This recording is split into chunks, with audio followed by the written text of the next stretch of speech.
Welcome to this video on how to play chess in my custom Roblox edition. It took a long time to put this together, so please like and subscribe for more. First, let's meet the chess pieces, shown here in their Roblox-inspired forms: the king, queen, bishop, knight, rook, and pawn. This is the standard chessboard, identified by letters on the horizontal axis and numbers on the vertical axis.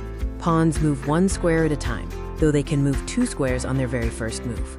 They capture other pieces diagonally. The knight moves and captures in an L shape, two squares in one direction, then turning 90 degrees to move one square. It is the only piece that can jump over others. The bishop moves and captures only along diagonals and cannot jump over other pieces. The rook moves and captures in straight horizontal or vertical lines. Like the bishop, it cannot jump over other pieces. The queen is powerful, able to move in any direction for any distance, but it also cannot jump over pieces.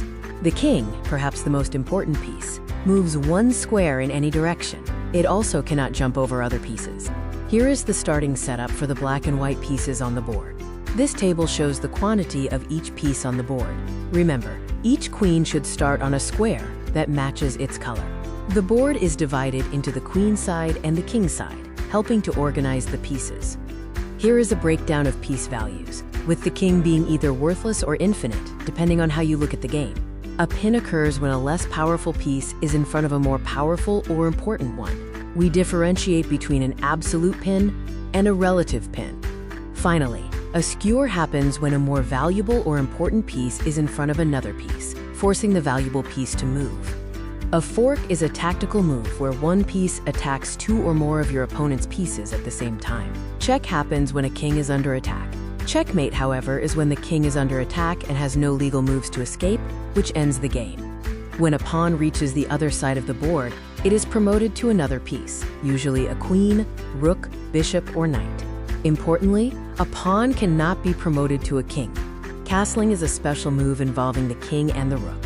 The king moves two squares towards the rook, and the rook jumps over the king to the adjacent square. This specific move helps protect your king while activating your rook. There are situations where castling is not permitted. For instance, if the king or a rook has already moved, you cannot castle, even if you return the pieces to their original starting positions. If one side of the rook had moved, then you cannot castle with the rook that had moved. However, if your other rook hasn't moved yet, you can still castle with the rook that hasn't moved yet. Additionally, you cannot castle while in check, or if the move forces your king to pass through or land on a square under attack. Finally, there must be no pieces occupying the space between the king and the rook for the move to be legal. Next, let's discuss en passant, a special pawn capture. This occurs when an opponent's pawn moves two squares from its starting position, landing directly beside your pawn. In this scenario, you can capture that pawn as if it had only moved one square forward. Some pieces can be captured, while others cannot.